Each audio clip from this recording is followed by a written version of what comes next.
then be able to look after rule themselves, but they will also then hopefully work together with other people, because then they see the benefit of cooperation as well, which is important. So, but if it's imposed on you, nobody wants it if it's imposed on people. So the other question I would like to ask you is, about 1,200 Christians have been killed from the beginning of this year. About 15,000 have been killed from 2015. We also have the Boko Haram that are killing. We have the ISIS. We have the Al-Qaeda. What would you like to say, to such a kind of news, that is not being aired around the world from the mainstream media? I don't know what the mainstream media is saying. I mean, on this question, because I don't know enough about it, really. But I mean, in general, I think the media should report. No, what I'm trying to say is the mainstream media are not talking about it. Right. They are literally keeping quiet while the genocide is taking place gradually inside the country. That's wrong. They should be speaking up about it. Yeah. Okay. All right. Thank you very much. Okay. Thank you. Thank you. Well, you've just heard there as we continue with our broadcast this afternoon. Once again, my name is Olayomi Koiki. We are going into the second part of this broadcast this afternoon.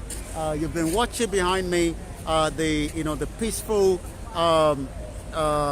protest from the Extinction Rebellion. Yes, somebody was asking, what has that got to do with us? But I would say that it's got a lot to do with us. We might keep quiet, okay? We might not say anything. Okay, you want to say something? You want to say something? It's all right because we're live on the broadcast. Yeah, the breakout out of Nigeria. What would you like to tell the people that, okay, you stay there, just let me turn the camera, and then people can be able to listen to you as well. Let's turn the camera around. October 1st, lákọ̀ọ́kọ́ kí ni orúkọ yín? Ṣé ẹ gbọ́ Yorùbá dáadáa? Ẹ gbọ́ dáadáa. Ọmọ Yorùbá gidi ni yín. Ẹ gbọ́, ẹ dẹ̀ lè sọ. Mo lè sọ, mo lè fi pòwe, mo lè fi ṣá. Ó dà, ẹ pòwe kan fún wa náà ká tẹ̀ kọ́kọ́ gbọ́ ná. Wọ́n ní kì í ṣe ọjọ́ tá a bá bí ọmọ la máa kì í ṣe ọjọ́ tá a bá kọlà ọmọ ló fi ń sorun. Kò ń ṣe ọjọ́ tá a bá kọlà ọmọ ló fi ń sorun. ló fi ń sorun. Fún àwa tí a gbọ́wé dáadáa báyìí, ẹ bá wa túmọ̀ ẹ̀ ní kékeré ká gbọ́. Kì í ṣe ọjọ́ tí a bá gbé omi kalẹ̀ la fẹ́ sọ pé òkè o àti gbómi gbóná kalẹ̀ àti gbómi sílẹ̀, kì í ṣe ẹsẹ̀kẹsẹ̀ la fẹ́ fi ro ẹ̀kọ́. Ó máa kọ́kọ́ ọ̀tì náà, ó máa kọ́kọ́ gbóná náà. Òye. Ẹ ti ń wo ribiribi bí Nàìjíríà ṣe ti ń lọ látijọ́ yìí. Kí lẹ̀yin rí sí ọ̀rọ̀ Nàìjíríà yìí? Lákọ̀ọ́kọ́ ká kọ́kọ́ gbọ́ tẹnu yín náà. Ọ̀rọ̀ Nàìjíríà jẹ́ gẹ́gẹ́ bí ohun tó ṣe pàtàkì fún wa, fún àwa ọmọ tí a ti ilẹ̀ káàárọ̀ jíire wá. Ó ń tì wá lójú gbà mí pé tá a bá sọ pé ìlú Nàìjíríà láti wá. Kí ló ń tìyàn lójú ń bẹ̀ fún? Because wọ́n máa ń sọ wípé corrupt, pé àwọn ìjọba wa wọn ò ṣe ohun tó yẹ kó ṣe. Àgbọ́yé. Wọ́n wà be like a selfish. Gbogbo nǹkan tó yẹ kí àwọn ará ìlú kó tọ́ sí wọn, wọ́n dá nìkan wọ́n kó jẹ fún ara wọn àfi fún ọmọọmọ wọn. Okay.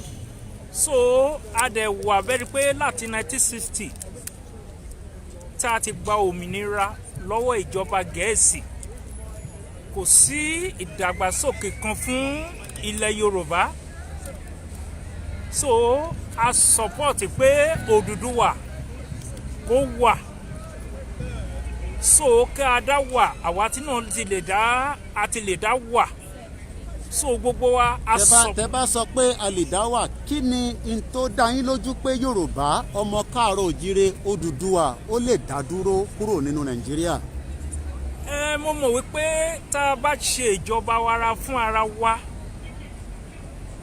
nípa agbára Ọlọ́run àti ìmọ̀ ìṣọ̀kan mo mọ̀ wípé Odùduwà ó lè take wa ní some time ṣùgbọ́n pẹ̀lú àwọn ìránṣẹ́ Ọlọ́run tá a nílẹ̀ Yorùbá pẹ̀lú oore ọ̀fẹ́ Ọlọ́run mo mọ̀ wípé nǹkan máa bọ́ sípò torí according to bàbá wa Awólọ́wọ̀ ó ní ìgbà kan bọ̀ sí gbogbo wa la ó jà fúnra wa mo mọ̀ pé àkókò iná òun ló tó Ìgbò ń jà fúnra wọn sí pé àwọn fẹ́ lọ fún Biafra Yorùbá náà dẹ̀ ti dúró so àwa Yorùbá agbúrò gbára kò lóko ẹrú àwọn málà because tá ò bá gbára wa kò lóko ẹrú málà kò possible torí pé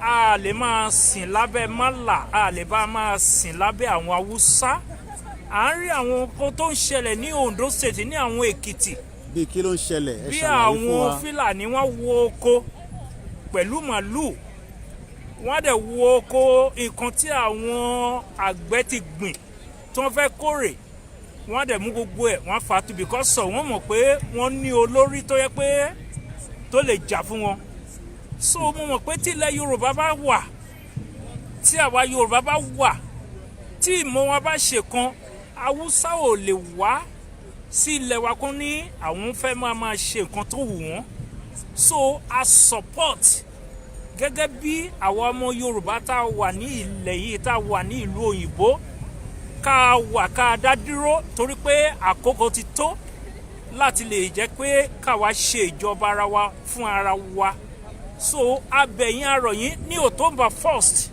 nínú ọdún yìí ẹ bá wa jáde láti support Odùduwà wípé kí gbogbo wa ká wà wípé ìyẹn ni pé a ti lè dá dúró fún ara wa so arọ̀yìn ẹ̀yin ara wa ní Nàìjíríà October 1st náà ẹ fi inú ìwọ̀n ẹ jáde níwọ̀wọ̀ kì í ṣe Bọ́lá Tinubu òun ni ẹ̀dọ̀bí Yorùbá so òun lè sọ wípé a ò sí ní ayé pé kò pé Yorùbá ń ṣeré nítorí pé ohun tó ń jẹ ní abẹ́ Haúsá òun ló fi sọ bẹ́ẹ̀ so a ti lè dá wà fún ara wa wípé kí Odùduwà kó wà bẹ́ẹ̀ ni o.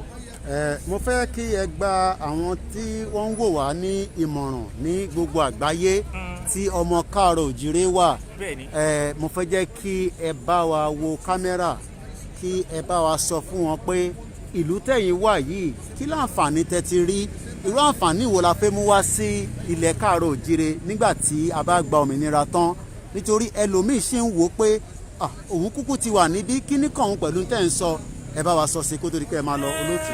wọ́n máa ń sọ ilé làbọ̀ sinmi oko kò sí bá a ṣe lè pẹ́ lájò títí tó a máa padà sílé àwọn àǹfààní tá à ń rí ní ilẹ̀ yìí lóòótọ́ service this country ó wà òkè mo mọ̀ gbogbo àwa tá a wà ní òkè òkun tá a wà ní London America Canada everywhere in the world ẹ jẹ́ ká fi mọ̀ ṣọ̀kan kò sí bá a ṣe lè pẹ́ lájò títí tó ilé làbọ̀ sinmi oko ẹ jẹ́ ká jà fún ilẹ̀ Yorùbá ká jà fún ilẹ̀ Yorùbá mo mọ̀ wípé soon tí a bá dìde pé nǹkan báyìí la fẹ́ ṣe ilẹ̀ Yorùbá yóò gbèrú ilẹ̀ Yorùbá á dàgbà sókè ẹ jẹ́ ká múra 2023 kò yẹ kí a tún sí lábẹ́ Haúsá mo gbọ́ kọ́mẹ̀tì kan wọ́n ní àwọn Haúsá ní Fúlàní ló ń rúùlù pé málà ò tí ì rúùlù ṣé Yorùbá ẹ tún fẹ́ lọ sí málà ní 2023 ni ṣé a tún fẹ́ lọ sí málà ní 2023 ẹ wo jókà tí àwọn málà play wọ́n ní kì í ṣe Haúsá ló ń rúùlù wọ́n ní Fúlàní ló ń rúùlù ẹ jọ̀ọ́ ẹ jẹ́ ká dìde ẹ̀dọ̀bí Yorùbá ẹ jẹ́ ká dìde ẹ wo Àmọ̀tẹ́kùn tí wọ́n gbé kalẹ̀ ẹ wò pé àwọn málà ò fẹ́ cooperate ẹ jẹ́ ká dìde láti jà fún ilẹ̀ Yorùbá èmi number 1 máa wà lára àwọn tó máa kọ́kọ́ jáde ní October 1st. Because èmi ò ṣe ọmọ àlè, ọmọ bíbílíù Ondo State Ọ̀wọ̀madé láti bí mi. Ẹ bá wa sọ èdè sáwọn tó wà nílé ní Ondo tó ń ṣiṣẹ́ takuntakun, àwọn bíi bàbá ọmọ wa Victor Luka ó ń ṣiṣẹ́ fún wa nílé, ó ń polongo pésẹ́ Oòduà ní o, ìṣọ̀kan ni. Ẹ bá wa sọ èdè sáwọn tó wà nílé. Ọmọ ọlọ́wọ̀ ni mí, ọmọ àwọ̀ mi rèé.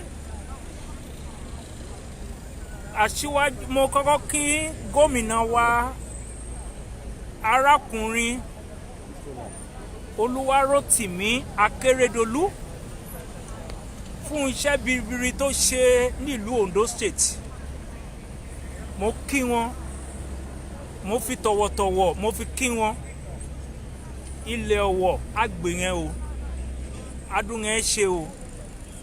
Ẹ̀ ń dàbọ̀ ẹ̀ ń dàbọ̀ ẹ̀ ń bá wa tú ìlú Nàìjíríà ilẹ̀ Yorùbá yẹn bá wa tú ṣe. Ilẹ̀ Yorùbá dì ìmọ̀ wa dùn ṣọ̀kan. Dí àwọn ọba wa dí ìmọ̀ wọn dùn ṣọ̀kan. Fi dí Aláàfin dúwọ̀ kan lé ní, dí Ọ̀ọ̀ni dúwọ̀ kan lé ní. Ẹ jẹ́ ká gbé position ká gbé sálẹ̀. Kí gbogbo àwọn ọba wa Aláàfin, bàbá wa ikú bàbá yèyé, bàbá wa Ọ̀ọ̀ni of Ifẹ̀, bàbá wa Aláàké, bàbá wa Ìjẹ̀bú land, ẹ jọ̀ọ́ ẹ jẹ́ kí gbogbo ilẹ̀ Yorùbá, ẹ jẹ́ kí ìmọ̀ wa kó ṣèkan, kí gbogbo oore ọ̀fẹ́ Ọlọ́run ilẹ̀ Yorùbá. Tẹ́ bá rí gbogbo àwọn ìránṣẹ́ Ọlọ́run tó dìde, ilẹ̀ Yorùbá ni wọ́n ti ń dìde. Tẹ́ máa ka àwọn èèyàn ńláńlá tó dìde lé ní ilẹ̀ Yorùbá ni.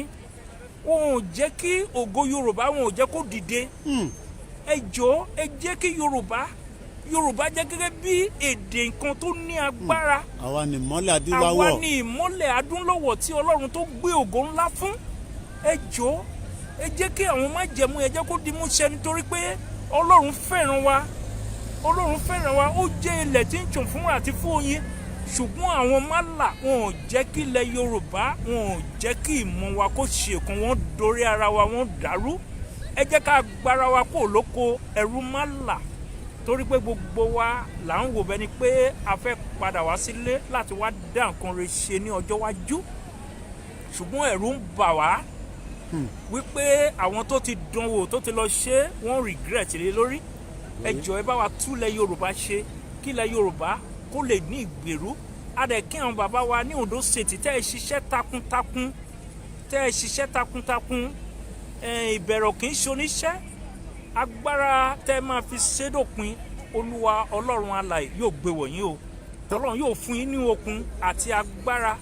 Ìmọ́lẹ̀ Ọlọ́run yóò yí gbogbo wa ká.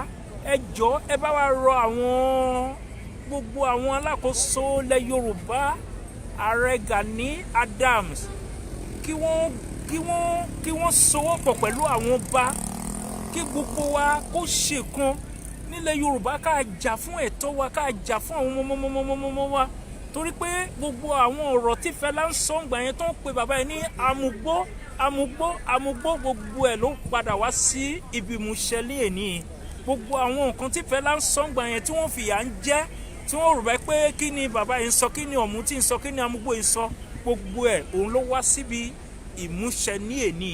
Ẹ jọ̀ọ́ àwọn bàbá wa Ọbásanjọ́, a mọ̀ pé bàbá Ọbásanjọ́ wọ́n ti tà wá fún àwọn málà nígbà kan rí. Wọ́n ti tà wá fún oko ẹrú àwọn málà for good 8 years tí bàbá Ọbásanjọ́ tó fi ń rúlù. Oko ẹrú málà la wà. Ṣùgbọ́n àkókò ti tó ń sìn tí àwọn ọmọ Yorùbá tí a ti dìde wípé ó ti tó gẹ́ láti kúrò ní oko ẹrú málà. So gbogbo ẹ̀yin ará wa tẹ́ wà ní ìlú aláwọ̀ funfun, ẹ jọ̀ọ́ ẹ jẹ́ ká dìde ní October 1st ká dìde ká lọ jà fúnra wa. Tẹ́ bá rí gbogbo àgbègbè yín sìn, ẹ rí àwọn aláwọ̀ funfun wọ́n dìde, wọ́n ní nǹkan tí àwọn ìjọba wọn ṣe kò tẹ́ wọn lọ́rùn. Wọ́n dìde láti jà fún ẹ̀tọ́ wọn. Ẹ jẹ́ ká dìde láti jà fún ẹ̀tọ́ yẹn. Ògo Ọlọ́run yóò yí wa ká, bẹ́ẹ̀ ni ọ̀rọ̀ mi. Ẹ ṣé gan alàgbà, a máa rí ní October 1st, a pàdé wọn ní ibi báyìí náà ni orúkọ tèmi lẹ́ẹ̀kan sí a máa jẹ́ Ọláyọmí Kóìkì. As we continue to bring the second part, noise àwọn Extinction Rebellion yẹn ó lọ́lẹ̀ díẹ̀, so a lè gba ìpè bíi mélòó méjì kan kó tó di pé a parí ètò tí à ń ṣe lọ́wọ́lọ́wọ́ báyìí.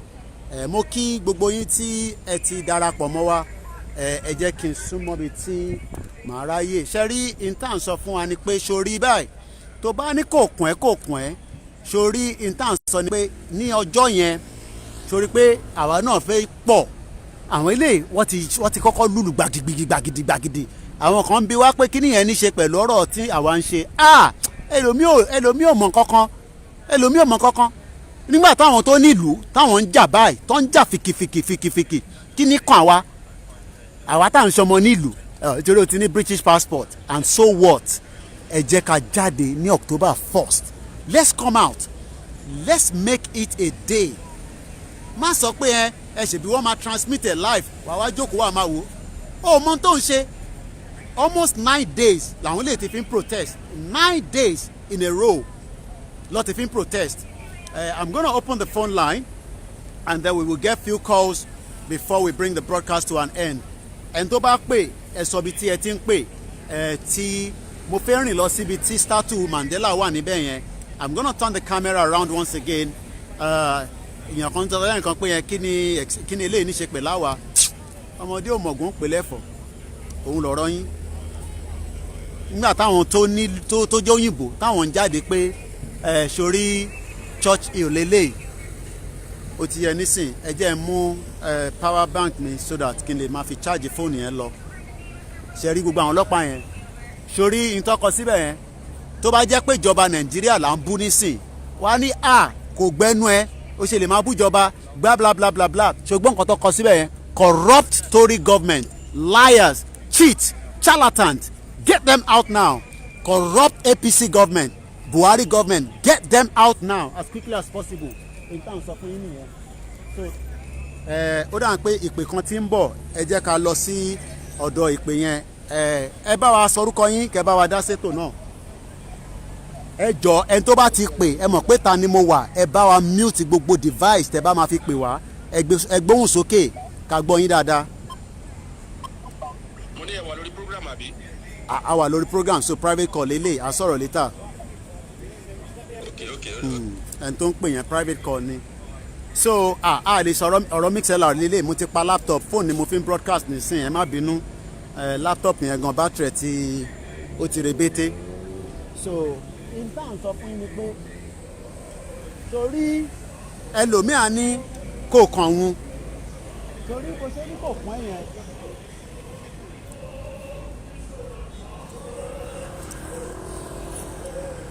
Àdúrà tó máa ṣe náà ni pé Ọlọ́run má jẹ́ ó kún ẹ o, nítorí pé sórí na lie ẹ kò lè bọ́ sí nígbà tó bá bọ́ sí níbo ló máa fojú ẹ sí.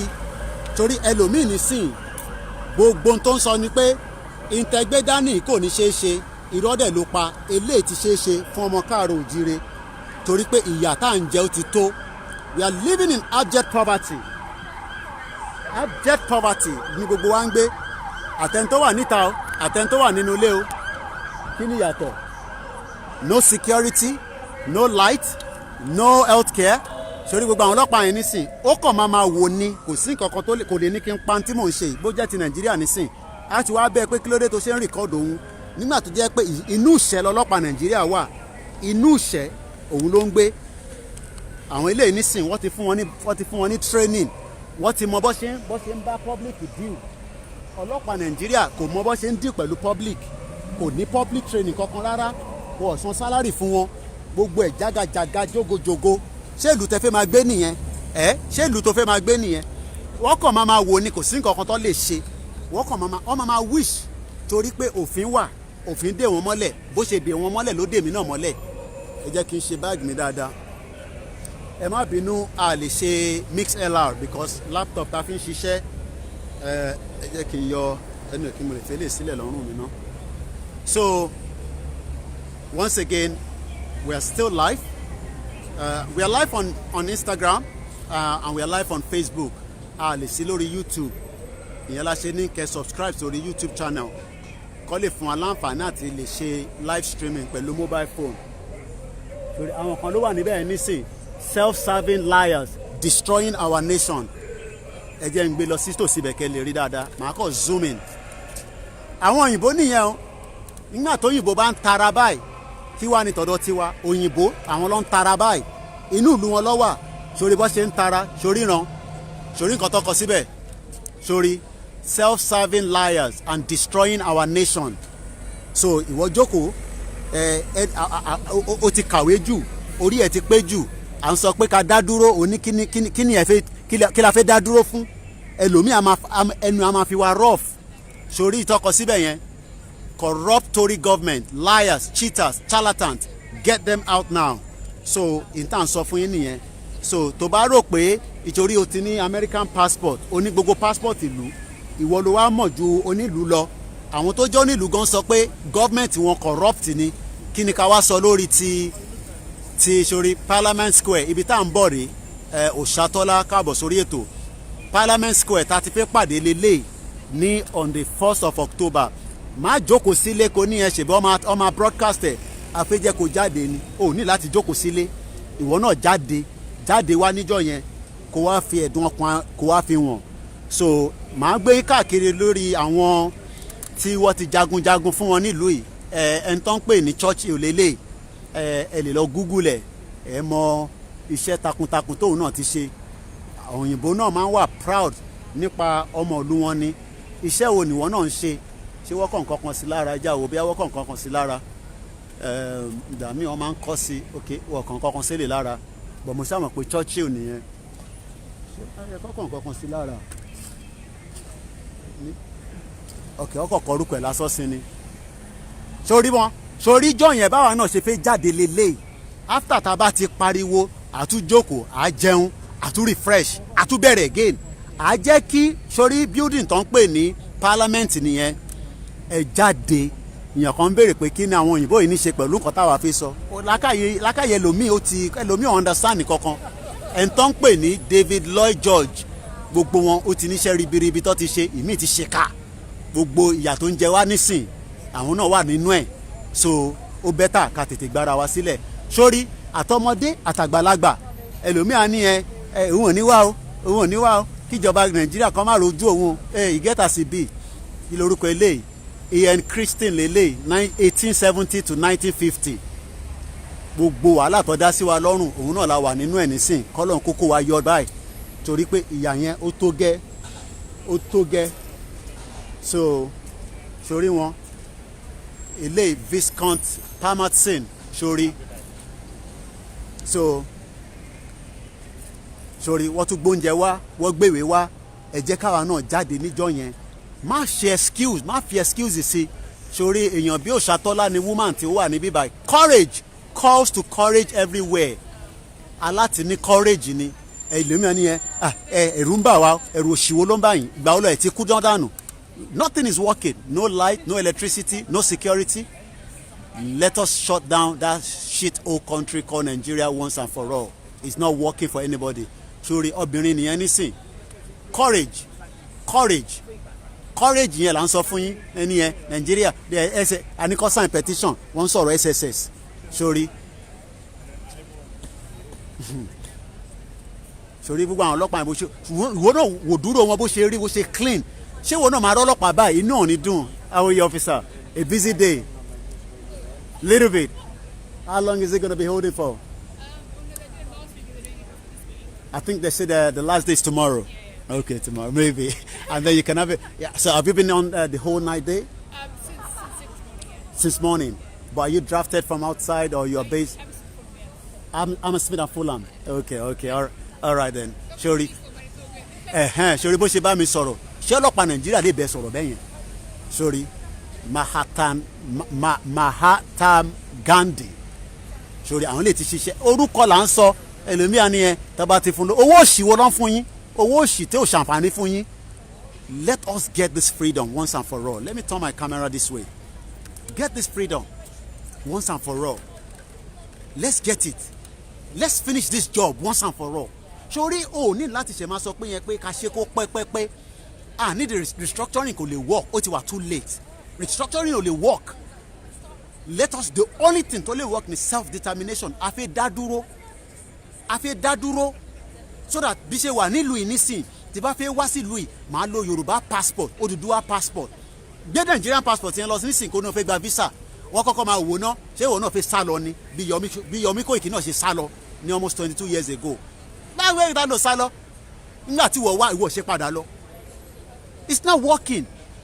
It's a shit hole country. The line is open. Fanfani tó bá fẹ́ pè ẹ bá wa pin number yẹn a máa gba call.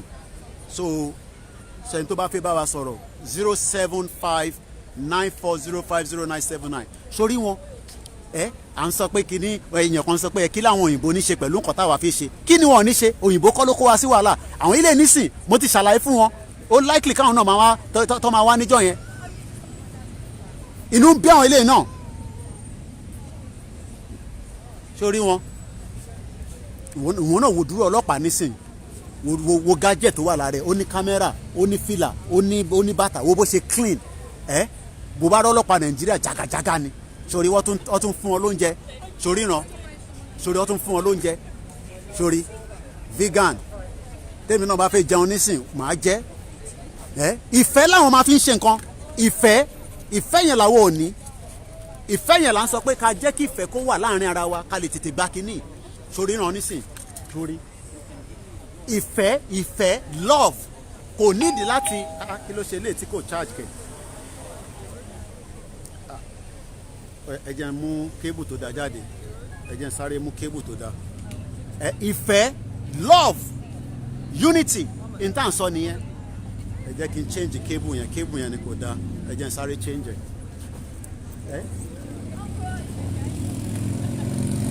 àdìgbà jáde nísìnyí ẹ jẹ́ ń gbé sọ́dọ̀ àwọn ọlọ́pàá yẹn kẹ́ máa wojú àwọn ọlọ́pàá yẹn wọ́n pọ̀ máa wò ní sí nǹkan tó lè ṣe ó ń ṣe tiẹ̀ nínú ṣe tèmi olúkálùkù ń ṣe tọ̀dọ̀ tiẹ̀.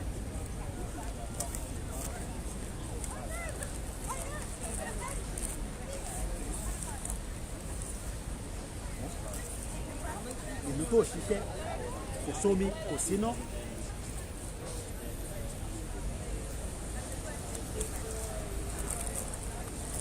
báwo lè ìlú kan ṣe máa wà wọ́n take care anybody.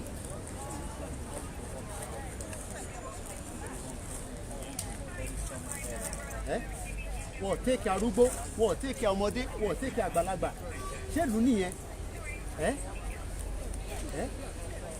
irú ìlú òṣì ìlú tó ṣàǹfààní fẹ́ anybody nothing is working tàbádẹ̀ wí tán àwọn kan ní ó máa ṣé ká dúró kó dìgbà tó bá pa gbogbo wa ẹ jẹ́ n sáré fi kó tó di pé lè máa lọ shut down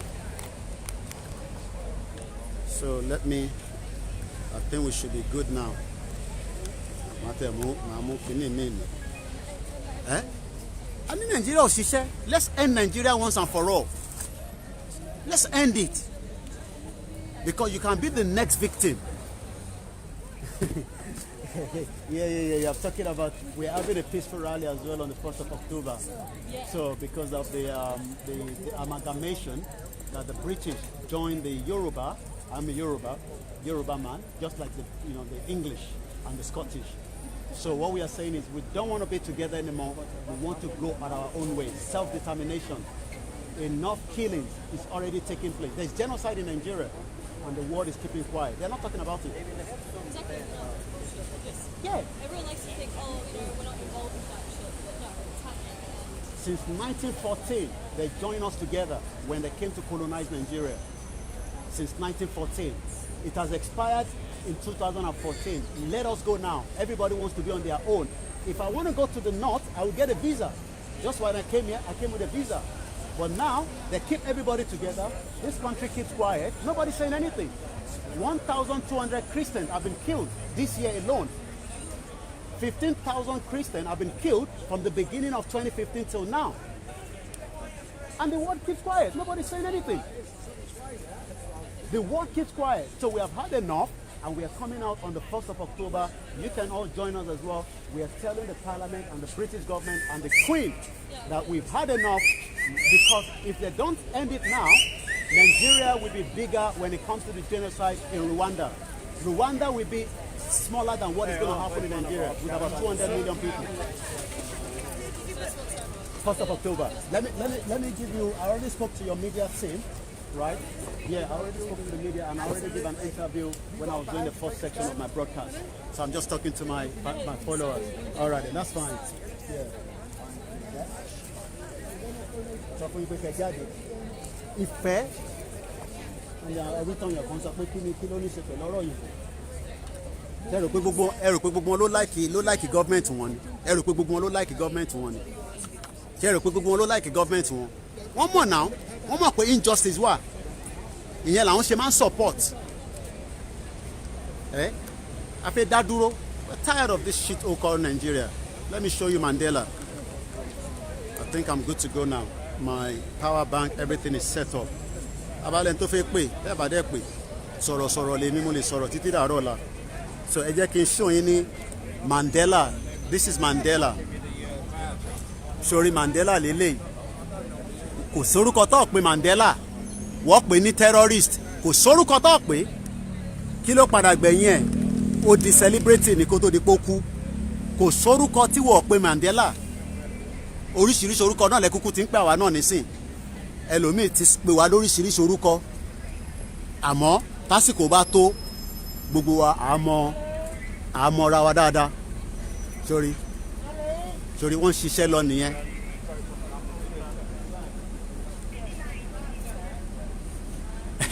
Kí ni báwo nìyẹn ṣe dókè yẹn? Irọ́ àwọn kan máa ti ara wọn sókè mà ní Ọlọ́run ọba. Wàhálà wà àwọn lè má ti gùnkè ní kẹ́mú tẹ̀wọ̀n pé àwọn èèyàn wà lókè. Ṣoríran jẹ́ ń zoom in.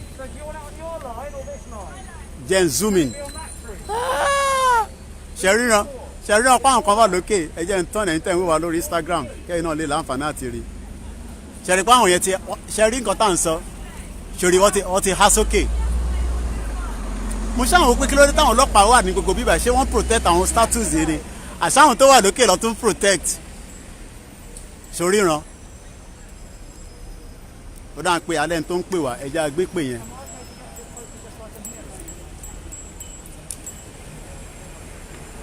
Ok, àwọn ọmọ mi wà ní France ló ń pè ẹ káàsán ẹ káàbọ̀ sórí ètò náà.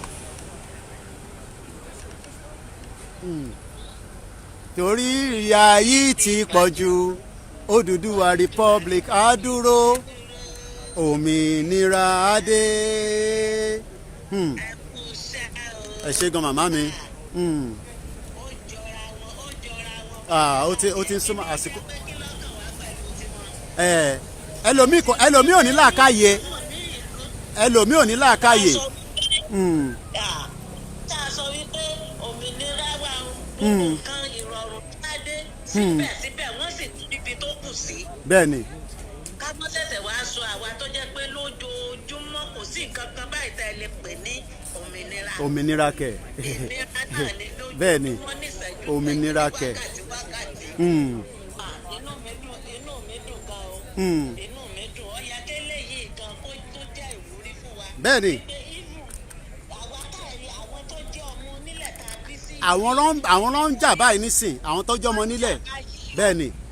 Ká mú ṣẹ̀ṣẹ̀ sọ pé àwa tá a kàn gbé wọn lọ́wọ́ lásán tí wọ́n lè gba nǹkan wọn lọ́la. náà ẹ mọ̀ pé ẹlòmíì torí ó lè sọ òyìnbó ju Gẹ̀ẹ́sì lọ àwọn òyìnbó gidi làwọn tó jókòó yìí o kò ń ṣá àwọn pure English àwítọ̀ yẹn kan ní pé kí ló ní ṣe pẹ̀lú ọ̀rọ̀ tiwa wọ́n ń jà fún freedom ti àwọn ọmọ wọn àtọmọ ọmọ wọn ni. Ebi tí làákàyè rẹ̀ làákàyè onítọ̀hún mọ ibẹ̀ ló sọ̀rọ̀ mọ́. Ebi tí làákàyè irú ẹni bẹ́ẹ̀ tó mọ ibẹ̀ ló sọ̀rọ̀ mọ́. Gbogbo ohun tá à ń ṣe yìí kò nítumọ̀ sẹ́lòmí o. Bẹ́ẹ̀ni. Torí pé ó ti ń jẹ ó ti ń mu ó ti wà ní ọ̀nàbalẹ̀ láì mọ̀ pé tóun bá sùn lónìí ilẹ̀ tó lè mọ́ lọ́la kò mọ ohun tí ó ṣẹlẹ̀ níbi tóun ti wá. Àgbọ́yé.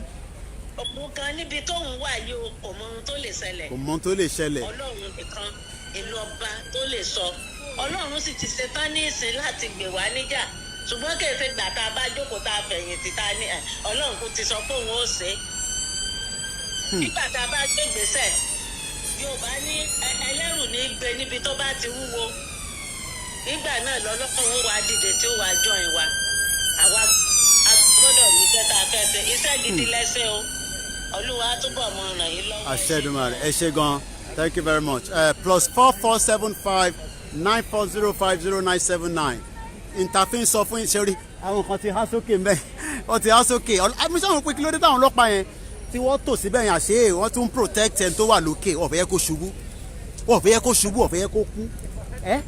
Wọ́n fẹ́ yẹ kó ṣubú. Wọ́n fẹ́ yẹ kó kú. Ambulance dẹ̀ ó dẹ̀ wá ń bẹ̀ yẹn nísìn ó station síbẹ̀ yẹn. Ẹ jẹ́ kí n tàn kámẹ́rà yẹn. Ṣoríran. Ṣoríran. Ẹ já lọ sí France again. Àwọn alàgbà Mr. Gbenga ẹ bá wa dá sétò náà ẹ káàbọ̀ sórí ètò. Ẹ bá gbóhùn sókè dáadáa. Ẹ ṣé gan ni. À ń gbọ́ nísìnyí yẹ. Àwọn èèyàn tó ń bò sọ̀rọ̀ láti rí orí Instagram, Facebook àti other media ká jáde bí ọdún bá fi rẹ̀ sí. Tí àwọn tó wà ní ìlànà bá wọn sọ torí gbogbo nǹkan tó ń ṣẹlẹ̀ yìí ó ti pọ̀ jù. A lè dákẹ́. Peaceful protest. Òun náà nẹ̀gbẹ́ òun náà ló ń wò báyìí nísìnyí tó ń pè ní peaceful jù báyìí lọ. Wàá lùlù wọ́n ń jẹun lọ́wọ́lọ́wọ́ oúnjẹ ló ń fún wọn níbẹ̀ yẹn nísìnyí ṣẹ́rí bọ́ ṣe ń tò tó ń gbóúnjẹ oúnjẹ ló ń fún wọn níbẹ̀ yẹn. So far pé àwọn tó fẹ́ jáde tó fẹ́ protest ní Nàìjíríà wọ́n já kí wọ́n ti pè àwọn ṣọ́ọ̀bù oníṣọ́ọ̀bù ẹ jáde ẹ mú black card ẹ protest. No need of destroying things. Peaceful protest. Ẹ ní láti gbé bọn, a ní láti gbé ìgò. Gbogbo kan yẹn là ń bá wọn sọ. Ẹ ṣé gan. Àwọn Scottish ọjọ́ tó bá tún jáde báyìí pé wọ́n fẹ́ bèrè independence ní lọ́wọ́ UK. UK máa bẹ̀rù. Bẹ́ẹ̀ni. It's a peaceful protest. Peaceful ni bẹ́ẹ̀ni peaceful. Ẹ ṣé gan ni.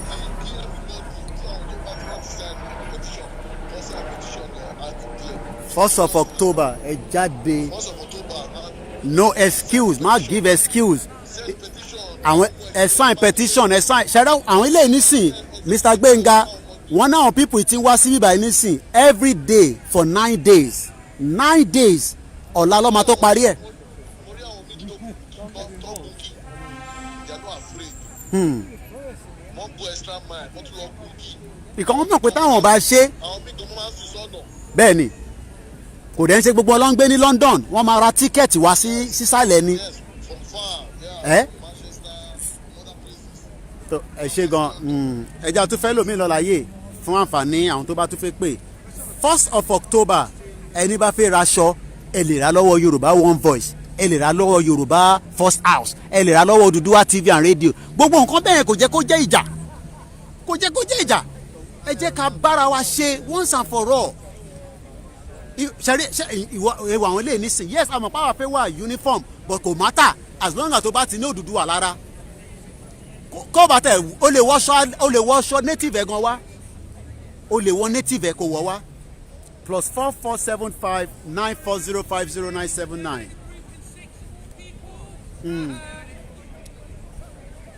So sorry àwọn tó ń lọ yẹn àwọn pure òyìnbó pure English àwọn yẹn àwọn tó sì máa bá wa jà pẹ̀lú àwọn ọmọ yín ṣòro àwọn tó ń lọ yẹn àwọn ọmọ wọn máa burú gan mo ti rí wọn bẹ́ẹ̀ lẹ́ẹ̀kan ṣòro àwọn tó bá ti ń gbé British flag wọn yẹn wọ́n sì ń yẹ pé you are not welcome ó bá ní British passport lọ́wọ́ you are not welcome àwọn ló ń lọ yẹn torí wọn ọlọ́pàá mọ̀ wọ́n bọ́ ṣe wà yẹn ṣòro àwọn ọmọ wọn wá fi àwọn ọmọ wa wá fi ṣe wẹ̀ẹ́wẹ̀ẹ́wẹ̀ẹ́ má jẹ́ ká tètè gba ilẹ̀ Oòduà wa nísìn ká tètè bẹ̀rẹ̀ sí lọ develop ẹ̀ sọ pé àwọn ọmọ ẹ wà níbí báyìí àwọn ọmọ mi ń gbé London wọ́n ń gbé lamẹ́ríkà na láì ṣọlá àwọn tó ń lọ yẹn mo ti rí wọn bẹ̀rẹ̀ lẹ́ẹ̀kan àwọn máa ń wà pé British làwọn pure British òun làwọn ẹ jẹ́ ká tún lọ gbọ́ ẹni tó ń pè wá hello caller. Hello Mr. Koiki ẹ kú ètò. Ẹ káàbọ̀ sórí ètò náà. Ẹ ṣé gan ni o in fact inú mi dùn síbi tẹ́ tó gbé wa lọ lọ́sàn-án yìí o. Bẹ́ẹ̀ni. In fact it's a lesson màá tún fẹ́ àdùn wọn mi inú kẹ́ máa tó ilé fún àwọn especially àwọn tó wà ní location 9. Wọ́n ọmọ tó ń pè freedom. Ọmọ tó ń pè freedom. Àwọn kan ló jókòó àwọn kan ń jẹun àwọn kan ń kọrin kò sẹ́ni tó lọ fọwọ́ kan ṣọ́ọ̀bù oníṣọ́ọ̀bù kò sẹ́ni tí ọlọ́pàá lágbè lórí rẹ̀ ẹ everybody respect ara wọn mo believe pé sí ìtẹ̀sílẹ̀ ni tí wọ́n bá lè ní opportunity àti wo bí 5 minutes nínú ẹ̀ later in the day wọ́n á fún ọ ní nǹkan tó fẹ́ ṣe lọ́ọ̀ defense pé kì í ṣe pé kẹ́tù sí ojú títì káwọn kan ti lọ́ máa fọwọ́ kan ṣọ́ọ̀bù oníṣọ́ọ̀bù káwọn kan ti lọ́ máa bú ọlọ́pàá ẹ̀rí bó ní kálukú ẹ wo bí ọlọ́pàá ṣe dúró ẹ wo bí ọlọ́pàá ṣe dúró bí ọlọ́run ṣe dá ọlọ́pàá kálọ́lọ́pàá ti mọ̀ pé àwọn ọlọ́pàá tiwa bí èṣù ló create àwọn yẹn kò tẹ̀ yẹ anybody kò káwọn gan fúnra wọn kọ́ respect ara wọn ní ẹwà wọn yàn wọ́n jókòó sórí feed tó ń kọrin tínú wọn dùn for 9 days kò tí sẹ́ni tó kú o kò dẹ̀ sẹ́ni tó fọ́ lórí kò sẹ́ni tó yìnbọn lù lẹ́sẹ̀ tó ẹjọ́ tó lọ́ọ́ máa fẹ́ kẹ́ ṣó fídíò ìpadà létà ìdìde káwọn tó wà náà àgbọ́yé wọ́n lè rí so that wọ́n lè mọ bí wọ́n ṣe ṣe protest wọ́n ṣe rally wọ́n á lè mọ àgbọ́yé bí space ṣe wà ẹ ṣe gan ni ẹ má bínú mọ̀ jẹ́ kó parí ọ̀rọ̀ yẹn fáǹfààní ẹ̀yin tẹ́ ṣì bá fẹ́ pé +44 75 94 050 979 orúkọ tèmi á máa jẹ́ Ọláyọmí Kóìkì àfin tóyin létí pé until we end location 9 you cannot have a kind of life like this you must end it once and for all let us end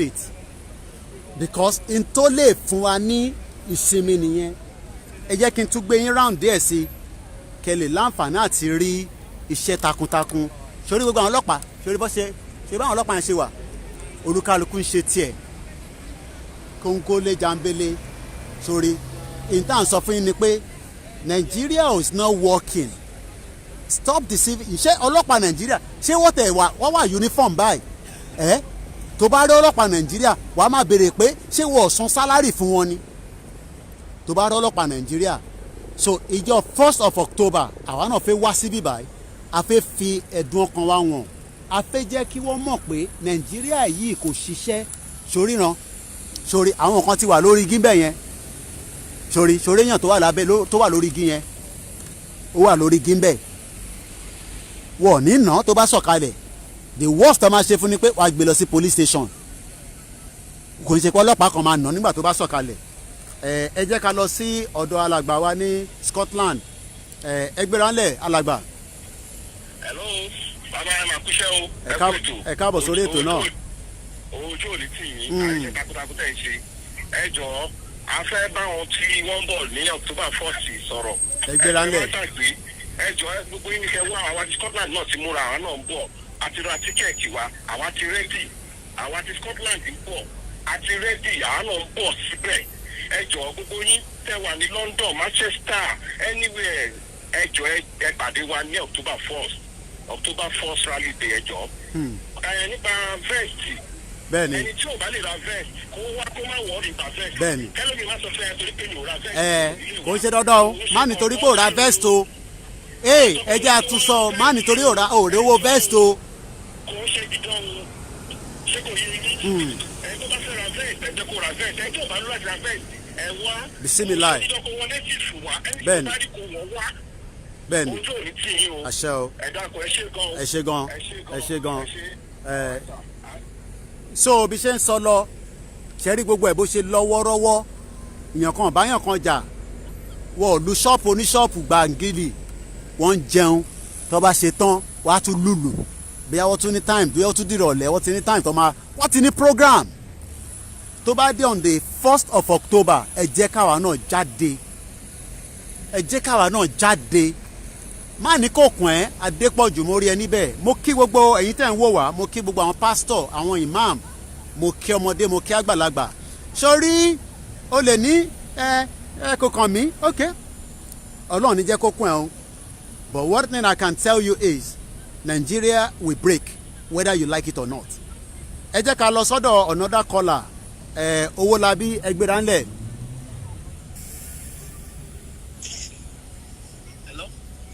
hello caller. hello. ẹ ti wọrí ètò ṣe fẹ́ dá sétò ni àbẹ fẹ́ bá wa sọ̀rọ̀ lẹ́yìn. àfẹ́ dá sétò ni. ó yá ẹgbẹ́ránlẹ̀. ẹ ṣe àkúṣe àní gbogbo akitiyan yìí Ọlọ́run ní ẹ̀kọ́ já sí i. àbí. ṣùgbọ́n gbogbo bẹ́ẹ̀ ṣe ń sọ gbogbo ìlú yẹn gbogbo ẹ̀ náà ni àwa náà rí ń bì ẹjọ́ torí tọ́lọ́run ẹ bá wa sọ fún gbogbo àwọn tí àwa Nàìjíríà náà ká jáde níjọ́ wífúlàní yẹn kí ẹ bá kìlọ̀ fún gbogbo àwọn ọlọ́pàá wa àtàwọn sọ́jà wa peaceful rally bẹ́ẹ̀ ni peaceful rally ní nàìjíríà ní ghana ní gbogbo ibikíbi tẹ́ bá ti fẹ́ ṣe peaceful rally ẹ má mú anything dání ẹ ṣe gan ni. bẹ́ẹ̀ ni.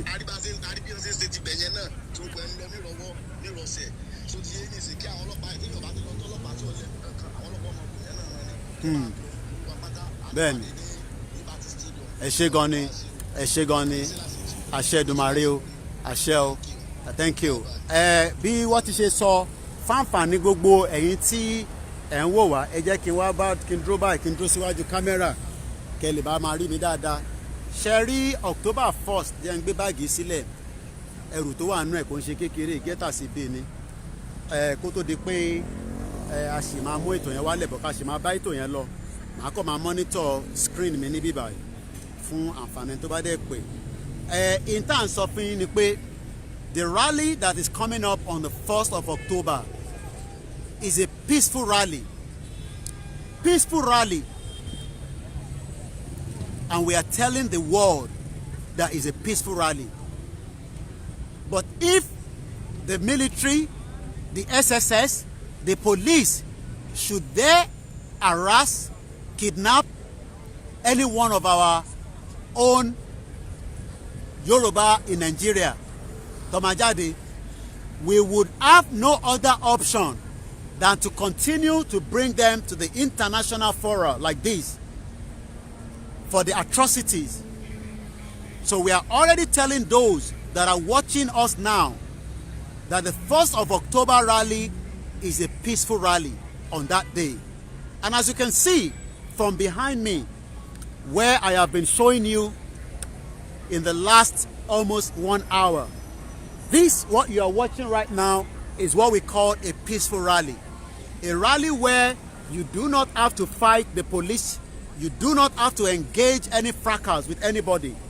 You don't have to go into a corner shop and try to take what does not belong to you. It is a peaceful rally we are asking for on that day. And we expect everybody, and we hope our Biafra brothers will come out as well on the 1st of October. Let us tell the international community that the atrocity committed in Nigeria, enough of it, and we want them to de-amalgamate Nigeria once and for all. We don't want any more election in Nigeria. Election is not working. We have had enough, and it is time now that we end it peacefully. And we will be friends with the Hausas, with the Igbo, but we will know who is who. The Nigeria of today, you do not know who is who because we don't have a structured database. You don't know anyone. Anyone can come from Mali. They can come from any part of the world into our porous border and get in, and nobody knows who these individuals are. We already have the Boko Haram, we have the ISIS, we have the Al-Qaeda already operating inside the country. We are telling the international community and we are speaking to them. This is a building that is known around the world. It is called the Parliament. We are going to be here on the 1st of October. We are going to be peaceful. We are going to drum. We are going to shout. We are going to send a signal to them that Nigeria that you created is not working.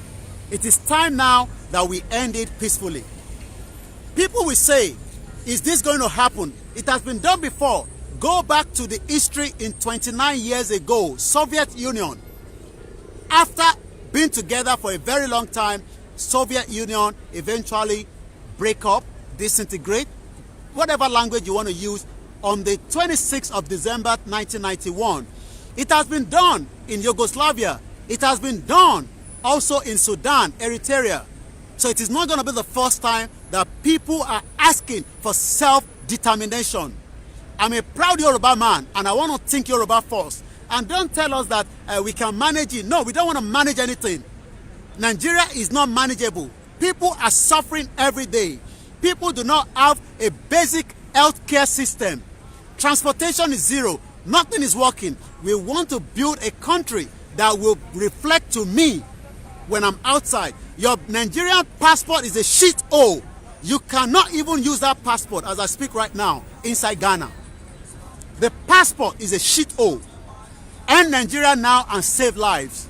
And those of you that continue to say Nigeria will work, you are literally telling people that are inside Nigeria lies. Look at the environment, right? Look at it. This is the kind of a nation that I want to see my people in. I live here, and I've lived here for over 2 decades. And ever since I've lived here, I've been given a lot of opportunity, just like so many of you that have lived in different parts of the world. But it is only inside location 419, aka Nigeria, that you do not have any opportunity at all. There is no hope. Every day, people will come on the social media and be asking for money, for healthcare, for feeding, for accommodation. Is that the purpose? Let us end Nigeria now, once and for all. It's a shit-hole country. Nigeria is a scam. Shit-hole. This is a country. You can see. Can you see? Right? Nobody is beating anybody. Nobody is killing anybody. As long as you obey the rules and regulations. You can see the police officer continue to engage the people. Let me move closer. Only in that country, there's no respect for anybody. No respect.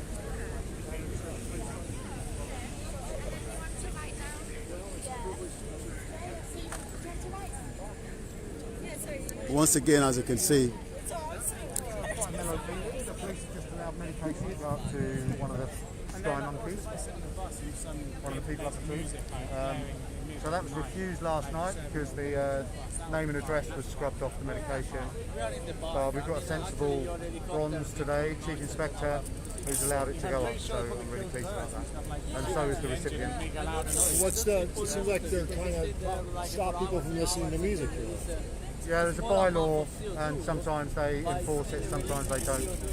And we can argue it if there's a reason for enforcing COVID precautions, then we can argue it. But if it's just for listening to music, then it's against the rules of Parliament Square. So that's what they're doing. There's actually a rule in place that you shouldn't play amplify music. Yeah. There's loads of, virtually everything is illegal on Parliament Square. everything is illegal. Like climbing the tree is by law. Oh, it's by law. Yeah. So Parliament Square is a place for protest, but you've got to have permission to do anything, like permission to have a stage, amplified sound. My name is Olayomi Koikimedia. We're also going to be having a peaceful rally here for the amalgamation of Nigeria from the British Empire, the last empire that is Nigeria. I've followed you quite a lot. It's not the first time I'm seeing Extinction Rebellion. I know the kind of work you do. I know people label you for different reasons, but you're doing what you think is right, not just for the generation now, but the upcoming generation. Just an overview in the last 9 days. What has happened here for the benefit of my viewers that are watching me around the world? Just give us a little bit of the background of what has happened, because I know you're very busy and I don't want to hold you too much time of you. Well, I'll go back a little bit to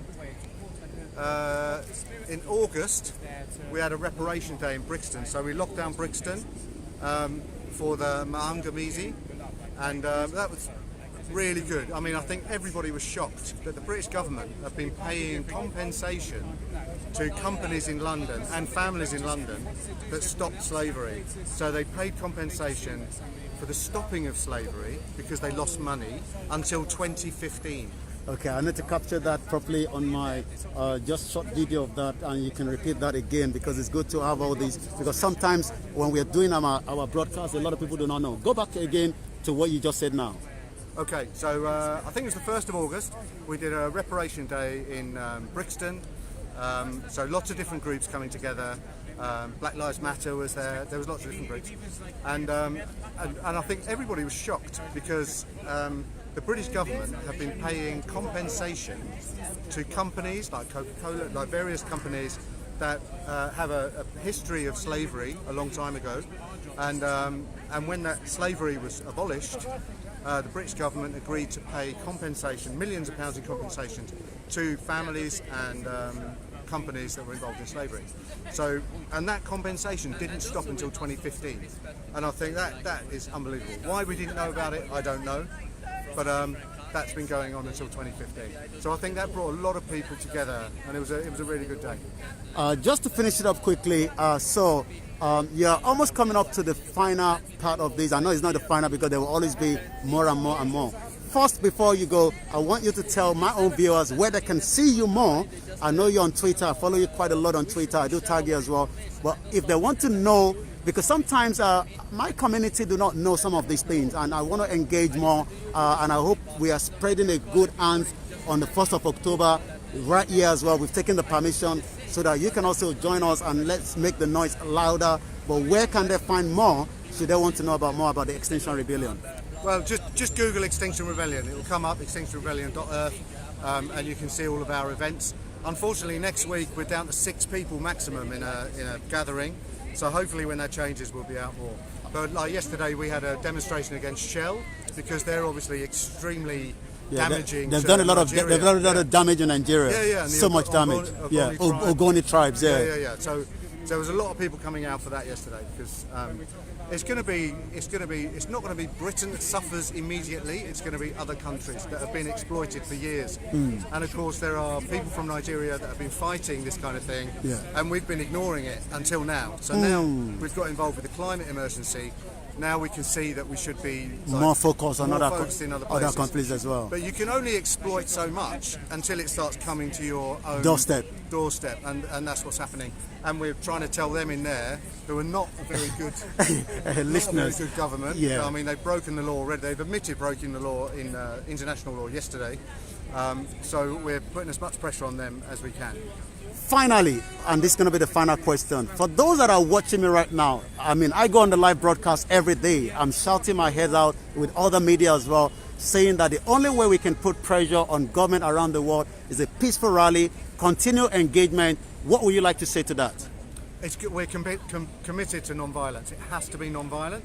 Otherwise, you get sidelined as a, well, they're trying to do it to us already. They try to describe us as an organised crime group, which is usually used for drug trafficking, that kind of thing.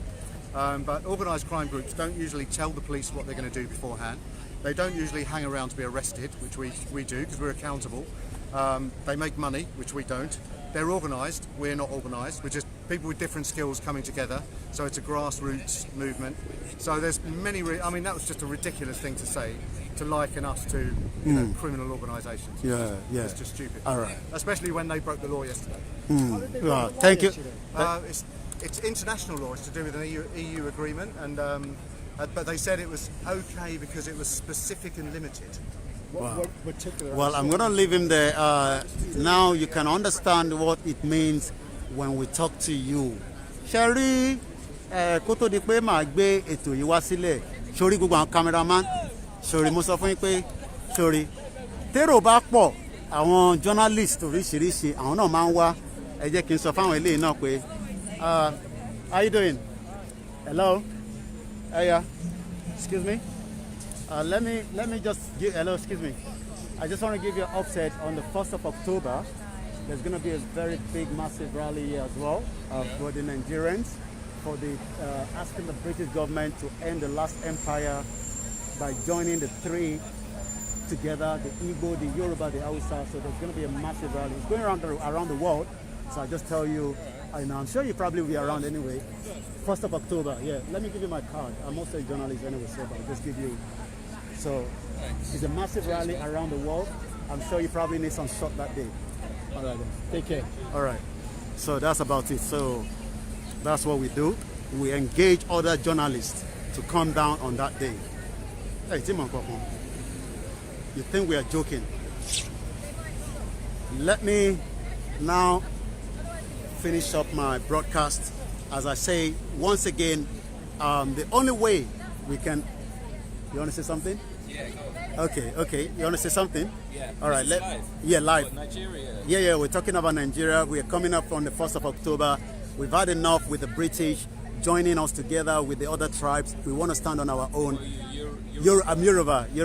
Okay. I'm going to turn the camera. I'm going to turn the camera around. I don't know what you want to say yet, but I'll allow you to go ahead and tell us what you want to tell us.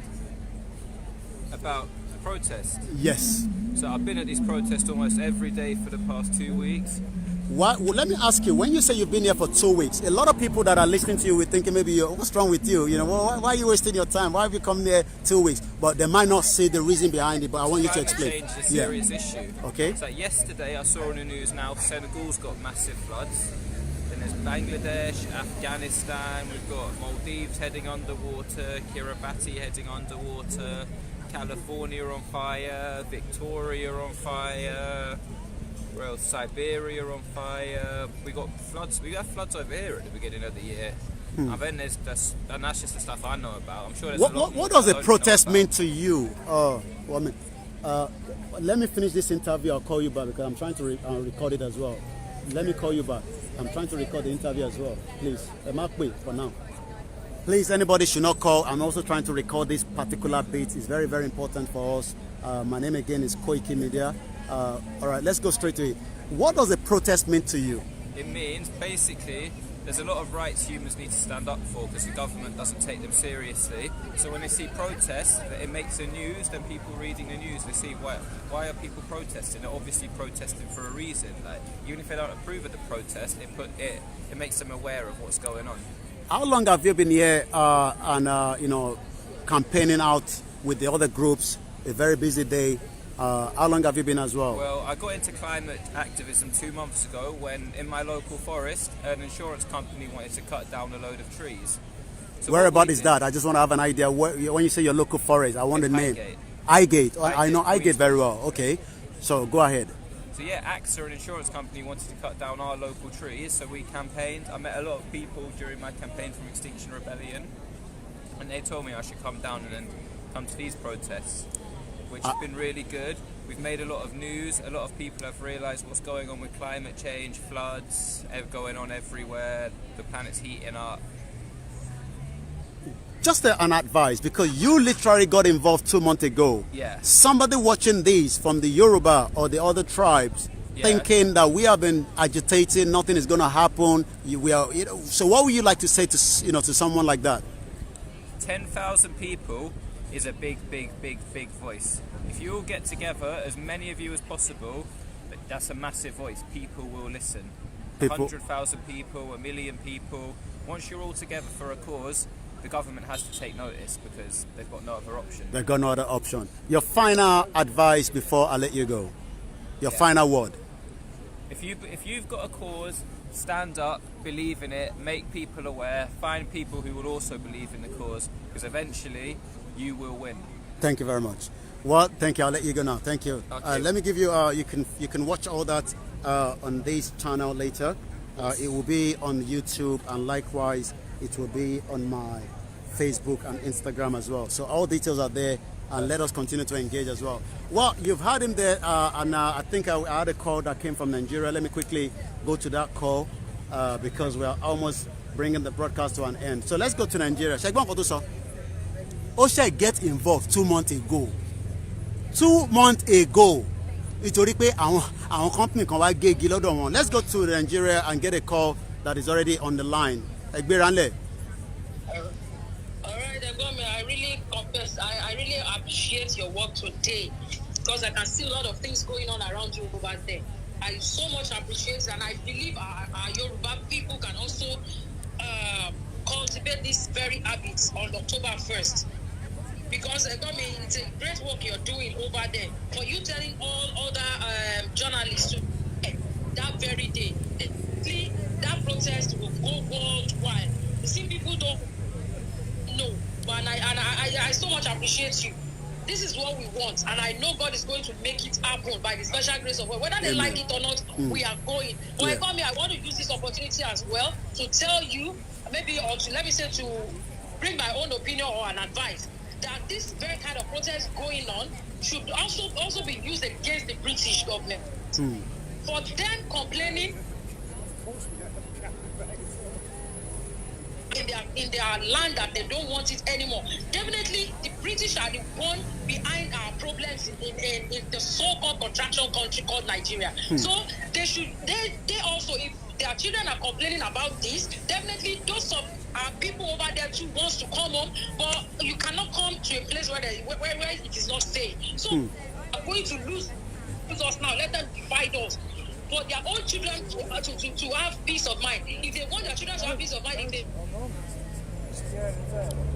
because all the foreigners also want to come back home. So if they don't want country, then British government should divide Nigeria. We don't want anything called Nigeria again. We want our Oduduwa Republic. We want our Oduduwa nation. So I believe their agitation now, their rally now, can also be used against them. If their children want peace of mind, then they should also let us go. We also want peace of mind in our own land. They cannot be suffering us in preparing good things for their own children. It's not done anywhere. So they should please. And I really appreciate you, Egbomi. God bless you a lot. Thank you very much. Amen. Amen. Thank you. That's my own opinion. Ṣẹ̀gbọ́n kan tí bọ̀bọ̀ climate change yẹn sọ lẹ́ǹkan pé ìlú yìí ó sì sanwó títí di 2015 fún àwọn company kọ̀ọ̀kan fún slave trade. Can you imagine pé ìlú yìí Great Britain wọ́n sì sanwó fún àwọn company kọ̀ọ̀kan up to 2015. Ó dáa. Now ṣe rí máa parí ètò yẹn nísìn because I have to make my way to the studio and prepare for the evening show as well. Donate to the media. Ṣe rí tábà ní kẹ́ sanwó fún media kò ń ṣòwò dúdú àlá ní kẹ́ sanwó fún wa fún. There's a lot of work we do. So many engagements. I think there was another caller. Let me see if this caller wants to go to the ma bring it down. I had 2 missed calls. Peaceful protest. Ṣẹ̀rí pé yàn kankan nù wọ́n wá bá mi nísìn pé don't show my face. A ní kẹ́ sign petition. Àwọn kan sọ pé ìjọba contraction yẹn ó máa wá sọ àwọn mọ́lẹ̀. Kẹ́ sign petition. Go and sign petition. Ẹlòmíì ń bẹ̀rù. Sign petition. Ìbáwọn kan là ń fídíò látàárọ̀ nísìn.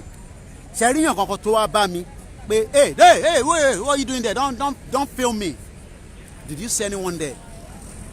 Ṣé wọ́n ní British passport? No. Ṣé fi pé gbogbo àwọn tó jókòó wọ́n ní British passport? Tó fi pé illegal immigrant gbogbo àwọn ilé. Òyìnbó gidi máa òyìnbó láwọn ilé kò máa ń ṣòyìnbó kò ń ṣòyìnbó àwọn EU pure English.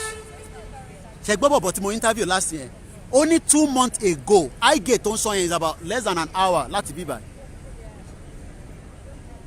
Àwọn oníṣọ́jú intan sọlọ yìí. Oòduà gbé gbogbo wa. Support us on the 19th. A fẹ́ rán àwọn èèyàn lọ sí Ọlọ́jọ́ festival.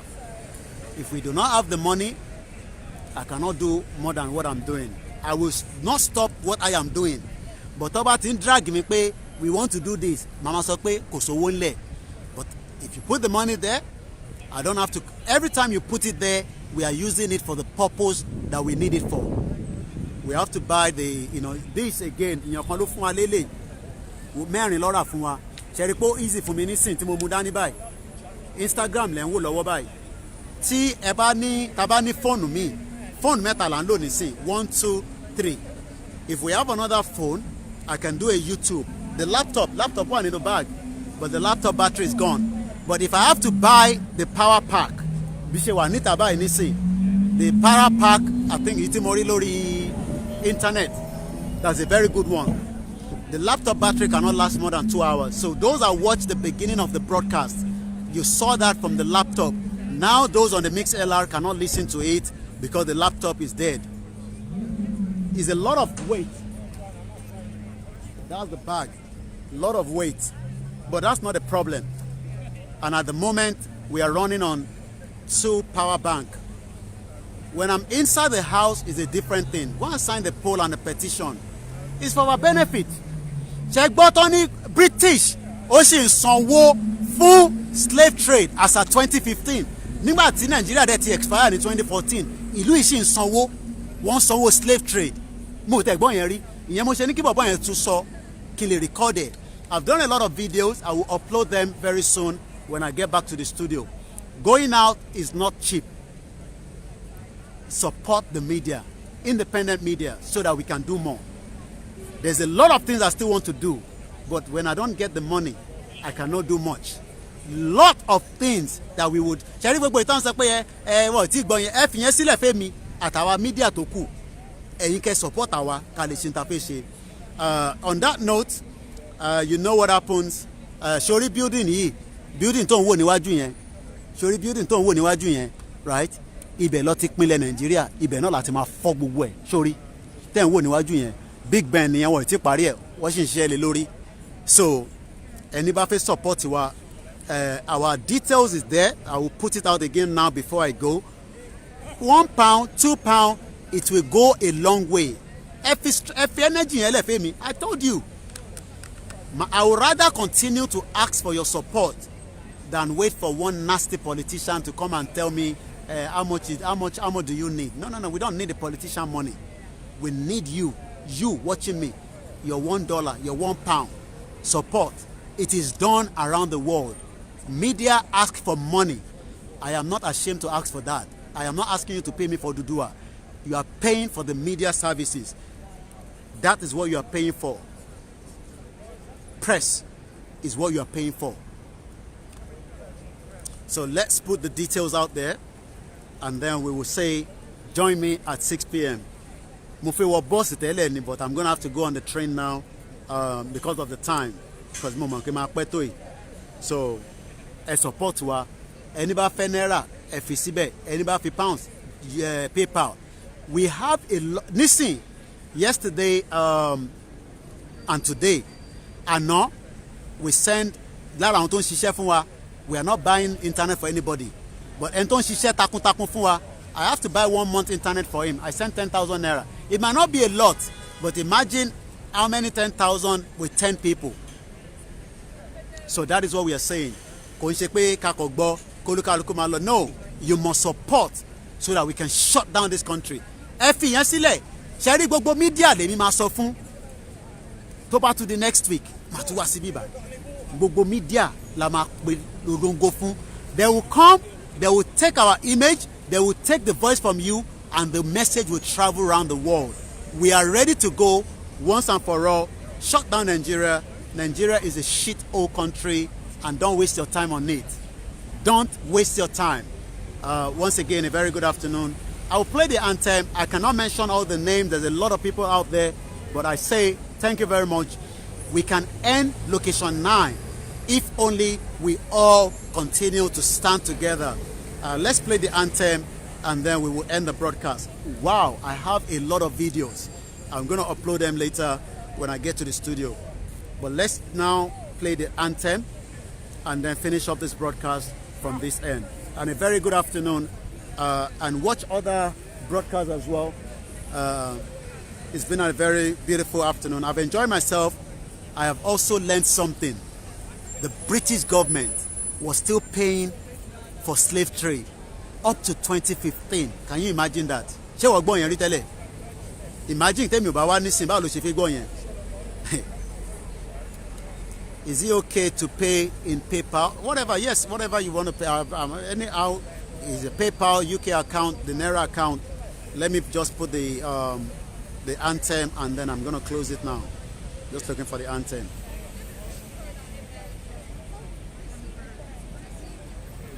Where's our anthem? Okay, here we go. And tó bá mọ̀ kó kọ pẹ̀lú wa.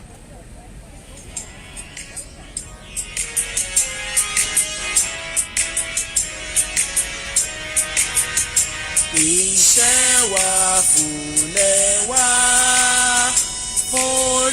orílẹ̀-èdè wa, kàgbéga, kàgbéga, kàgbéga, kájọ ká lè rí. Ìgbàgbọ́ wa ni pé bá ti bẹ̀rù làbọ̀ mọ́. Ká ṣiṣẹ́, ká ṣiṣẹ́, ká ṣiṣẹ́, ká jọlá. Ìṣọ̀kan àtòmìnira ní ẹ jẹ́ ká máa lépa. Tẹ̀síwájú fọ́pọ̀ ire àtòhun tó dára. Ọmọ